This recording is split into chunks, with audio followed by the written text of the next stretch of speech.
അസ്സലാമു അലൈക്കും വറഹ്മത്തുള്ളാഹി വബറകാതുഹു. നമ്മളെല്ലാവരും വുളൂ ചെയ്യുന്നവരാണ്.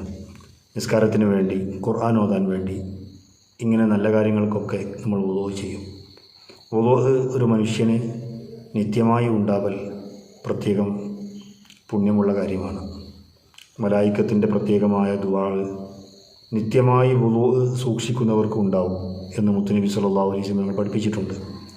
എന്നാൽ ഒരു വുളൂ ചെയ്യുന്ന പള്ളിയുടെ കവാടത്തിൽ അല്ലെങ്കിൽ ഹൗദിൻകരയിൽ നമ്മൾ പോയാൽ പല ജാതി വുളൂകൾ നമുക്ക് കാണാൻ കഴിയും. ചില ആളുകൾ കേവലം ഫർളുകൾ മാത്രം എടുത്ത് വുളൂ പൂർത്തിയാക്കുന്നു. ചില ആളുകൾ സുന്നത്തുകൾ പാലിച്ച് സമയമെടുത്ത് വുളൂ ചെയ്യുന്നു. എന്തിനാണ് ഈ സുന്നത്ത് പാലിക്കുന്നത്? അത് ഏറ്റവും മികച്ച വുളൂ ആവാൻ വേണ്ടിയാണ്. ഒരുപാട് പ്രതിഫലം അതുകൊണ്ട് ലഭിക്കും. അതിൻ്റെ ഗുണം നമ്മുടെ നിസ്കാരത്തിലുടനീളം നമുക്ക് കൂടുതൽ ഭക്തി കൈവരും. നമ്മുടെ വുളൂകളും മികച്ച വുളൂ ആവട്ടെ, നമ്മൾ ശ്രദ്ധിക്കേണ്ട കാര്യമാണ്.